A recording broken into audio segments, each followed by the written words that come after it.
have the floor. Before I start reading these readings, I just want to say one of the things I love about this community is that you don't have to have any special training or talents to get involved with the majority of what goes on around here. As you will observe as I'm reading this, nothing bad is going to happen to me. It is a safe space, so please volunteer. We light the first candle to honor Lakota spirituality. When one sits in the hoop of the people, one must be responsible because all of creation is related. And the hurt of one is the hurt of all. And the honor of one is the honor of all. And whatever we do affects everything in the universe. We light the second candle to honor Buddhism, because all existence is founded upon the ever-present state of union. Everything already exists in a state of tranquility. However, this state of tranquility is masked from us by our assumption that there is a separation, that there is a problem. We light the third candle to honor Sikhism. Even as the scent dwells within the flower, so God resides always within your heart. We light the fourth candle to honor Islam. Our bread and water are of one table. The progeny of Adam are as a single soul. We light the fifth candle to honor Judaism. Actually, we are all divine light. We sparkle, we glow, but when fear arrives, it, like water on fire, quenches our heart's warmth. We light the sixth candle to honor Hinduism. When we are afraid of someone or something, it is because we do not feel that particular person or thing is a part of us. When we have established conscious oneness with the absolute, with the infinite vast, then everything there is part of us. And how can we be afraid of ourselves? We light the final candle to honor Christianity. Your life and my life flow into each other as wave flows into wave. And unless there is peace and joy and freedom for you, there can be no real peace or joy or freedom for me.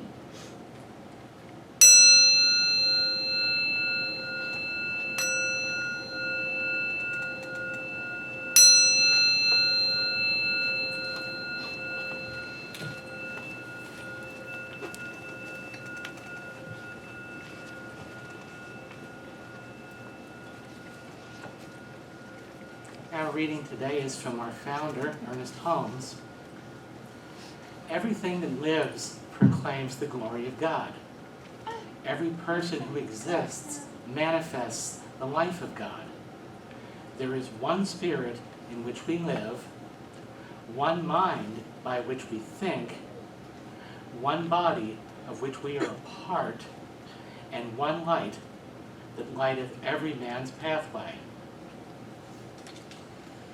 Let's turn within and contemplate this in silence. And I know that God is truly all there is. Everything we see, everything we do, everything we experience, everything that we are is God in expression. And so I know that we are here today together to manifest God in a collective nature, in community. And so I know that everything about this service is a perfect divine manifestation. I know that the music, the message, the kids' activities, everything else in this service is love, and joy, and truth, and all those other things that are God expressing today. And I'm so thankful for this opportunity we have to be together and to participate in this collective divine manifestation. It is so good. And I know that this is the truth. All we need to do is just let it be. And so it is. Andy, good job, girl. Thank you. But that is so nerve-wracking to have. Now, Andy was a practitioner many, many years ago, and she went away and has come back to us and is going through training again. So it's not like it's the absolute first time she's ever stood up here and done this. But boy, the first time I did it, man, I wrote that invocation out. There was no way I was going to walk up here and go, pretty. So good morning. Good morning. And unlike how about this 20-degree difference, huh? Unlike last Sunday when it was 90 out, we get 70 today. Feels like October this Sunday, right? Yeah. So I'm going to welcome you to the October theme for 2019. It is Cherish the Human Family. Cherish the Human Family. And today's talk focuses on unity. Countless centers for spiritual living around the world are talking about this topic today. And unfortunately, it always just seems so timely. You know, it's always just so necessary that we talk about unity. Unity is something that's very hard for many of us to recognize and remember. This concept, this belief that we're all one, that God or Spirit or whatever you want to call it is all that there is. It can be a challenge to dive into. But not living from a place of unity is kind of what's gotten us where we are right now. I mean, we live in a nation that would appear to be more divided than ever because we've forgotten how to communicate with those that seem different from ourselves. We're rocketing headlong toward climate catastrophe because we view ourselves and our fate as separate from the planet. The accumulation of money and power has taken precedence over empathy and compassion, because we view ourselves as separate from one another at a very, very basic level. Under the delusion of separateness, we're all well on our way to just not being here. The delusion of separateness is based in fear. The reality and the divine truth of unity is based in the acceptance that there is but one source of all people and all things. All situations, no matter how divisive they seem, can be resolved when the participants come together in a place that says, we are one. My fate is wrapped up in yours. The only way forward is together. Now that's kind of a big deal. Living from a place that says we are one. But the future of humans might just depend on us being able to do that.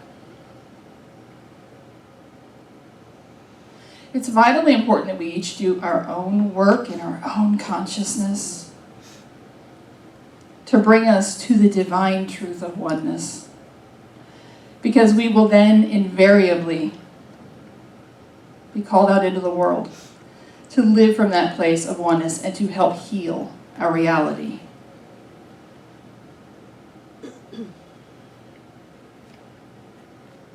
Now please understand what I'm saying here. We may not have a choice. We may not have a choice in whether we go and do good work in the world or not. I don't stand up here on the Sundays that I speak to wag my finger at anybody, and certainly not to hear my own voice. I say what I say, and I speak very plainly, and I realize sometimes too plainly, because I want us to be ready. I want us to be beacons of that universal truth of oneness. I want us to be a place of healing, and of love, and of peace. I talked to someone recently about Centers for Spiritual Living and the philosophy that we teach, which is called the Science of Mind. And they they finally said, so what do you believe? And what they were getting at was they wanted to know what our dogma was. They wanted to know what were the hard and fast rules that, if you wanted to be here, that's what you had to profess. And we don't really have any. I mean, there's nothing you absolutely must believe to be here. Yes, there are definitely universal truths that we talk about, that we teach from, but there's very little that I can think of philosophically that will get you ushered out. So I told them, I believe in us.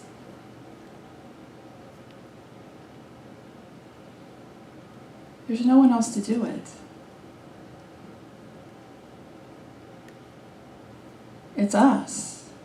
And our spiritual practices, and our wisdom channeled from the divine, and our willingness, and our good work in this world from a place of oneness.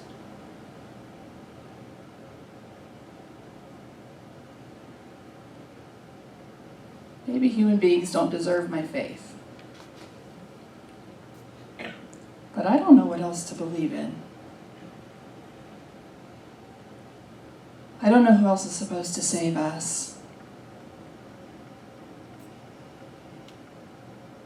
Especially in the instances where it would appear we need to be saved from one another.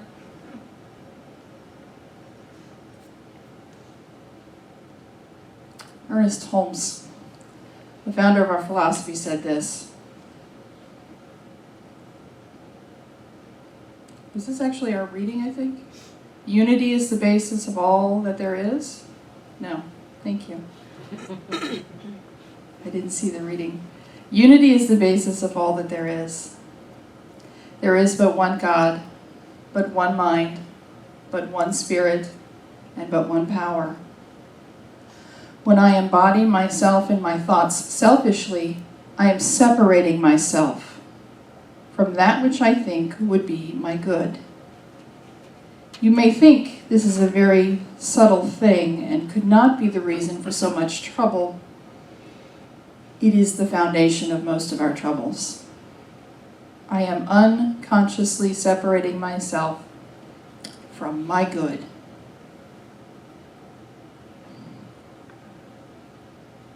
Living from a place of oneness aligns us with all the divine good that is rightfully each of ours. So what is our divine good? It's peace. It's peace of mind. It's freedom. It's an abundant life, a life filled with abundance. And abundance isn't just your finances. It's the joys of your life. It's the glory of God moving through you and expressing as you and coming to know itself better through your lived experience. It's the physical. It's the mental. It's the emotional.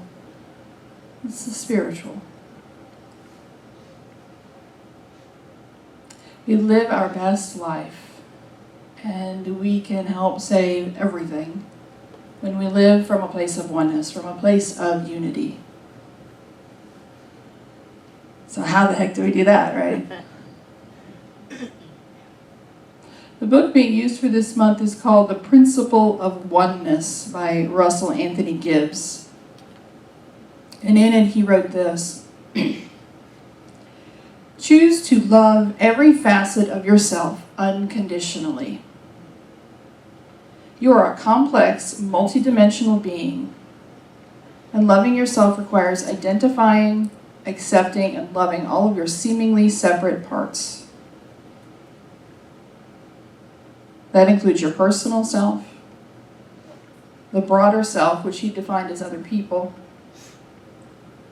balance of the physical world, and the collective universe, or God. Loving ourselves unconditionally. Nothing in our modern culture and society says that's the thing to do. Nothing. There would be no need for advertisements if we loved ourselves unconditionally. Our life wouldn't finally be perfect with that car or that piece of clothing or that medication. We would already know that life is perfect. But the source of all things is our source. Let me ask you something I'm willing to bet a lot of you have never considered before. Do you know that you are the answer to someone's prayer?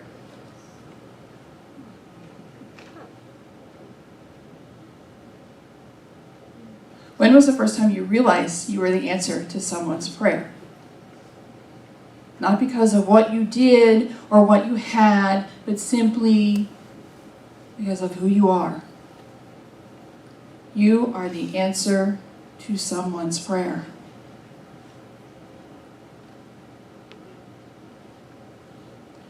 I first came to understand that, and as a result tried to begin to embody living from a place of oneness a few years ago. My wife, Kim, said to me once, she said, "You know, I prayed for you." I said, "I don't understand, you prayed for me." She said, "When I was a girl, I prayed for you." And Kim and I have known one another about 12 years now, so I really wasn't following, and I said, "Talk to me slowly." She said, "When I was a little girl,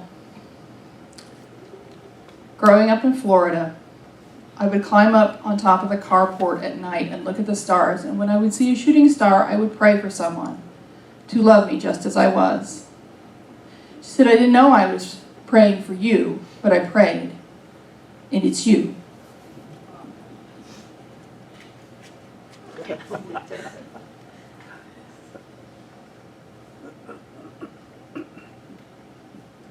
You are the answer to someone's prayer.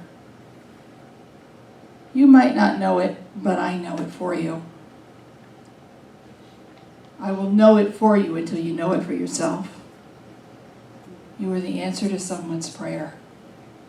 I want you to think about someone who's been the answer to one of your prayers. Take a minute to bring that person to mind.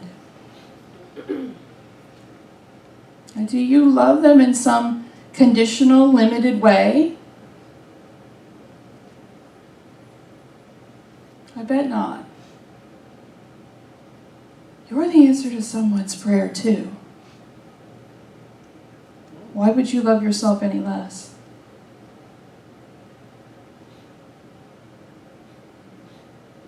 We have to confront our hidden beliefs about ourselves. And the way that we do that is that we embrace our negative emotions. Society tells us that our negative emotions are bad, they need to be quashed. But when we are angry or jealous or unhappy or discontented, this is a signal that we are out of alignment with unity. We take a deep breath. We allow the raw emotion to wash through our nervous system, understanding that our emotions are not us. And then we ask ourselves, what can I learn here? What is my discontent trying to tell me? What do I believe about myself or this other person or this situation right now? Is that true? Am I looking at this from a place of oneness? Can I act from a place of unity right now and not react from my negative emotion? What is mine to do here?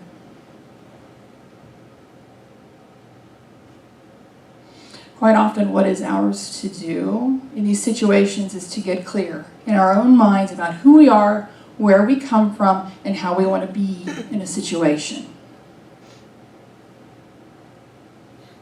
Ernest Holmes again, he wrote, "To have your heart without fear is to have implicit confidence in the good, the enduring, and the true. Fear is the only thing of which to be afraid. It is not the host encamped against you, nor the confusion around you that you need to fear. It is the lack of confidence in the good alone which should concern you.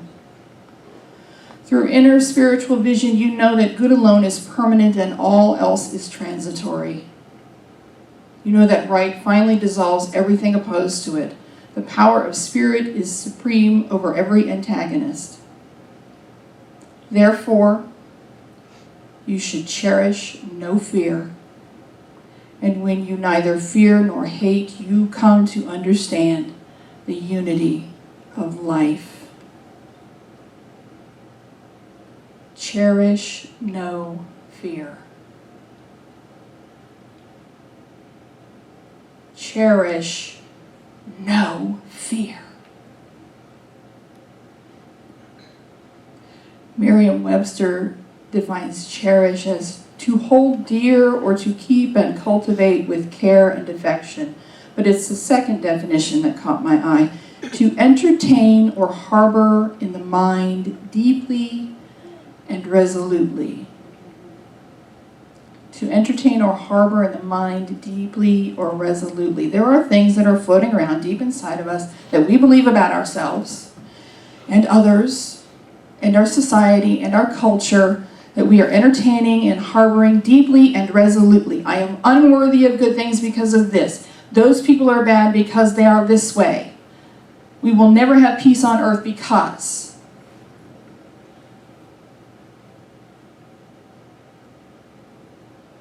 Embracing our negative emotions and having the courage to ask, what is my discomfort and my discontent trying to tell me about myself, will reveal our cherished fears to us. To not do this work is to give up on us.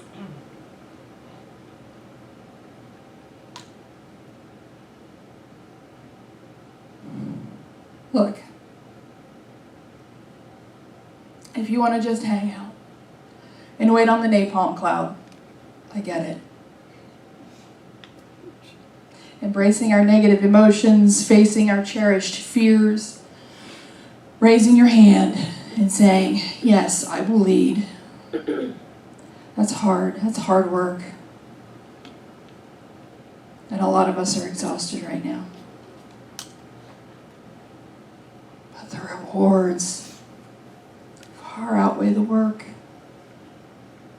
When we know unity, we live from a place that says, we are one. My fate is wrapped up in yours. The only way forward is together.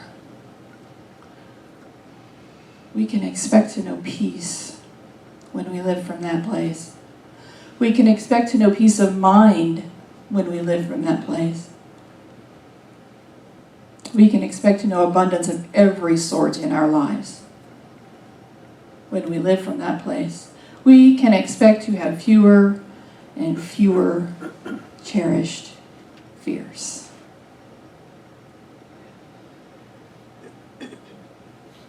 Nona Brooks was the co-founder of the Churches of Divine Science. Divine Science is part of the New Thought movement, along with Unity and Centers for Spiritual Living, Unity Churches and Centers for Spiritual Living, and she wrote this.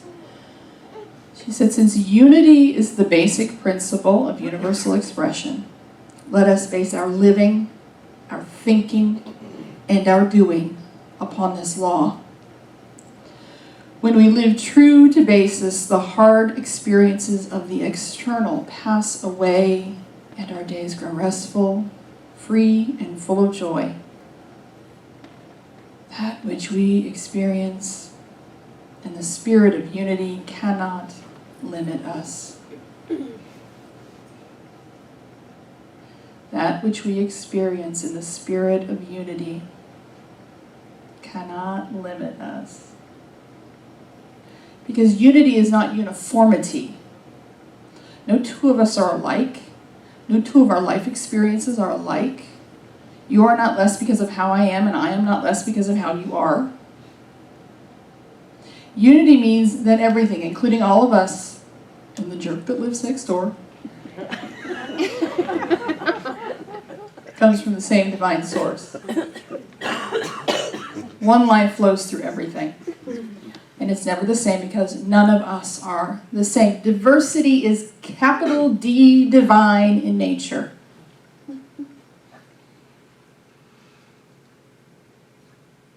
What do you want more of in your life?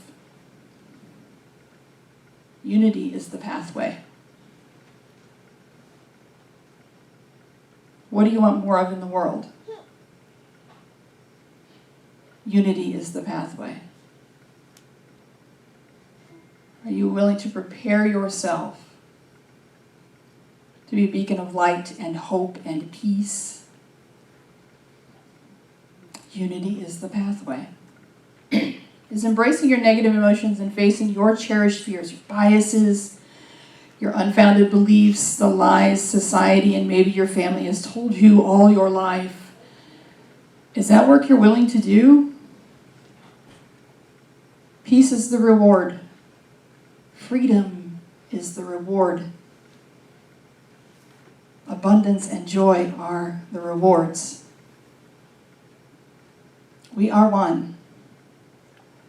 Our fates are wrapped up in one another. The only way forward is together. Unity teaches us that. Unity is the pathway, and we don't walk it alone. We can walk it together. Let's walk it.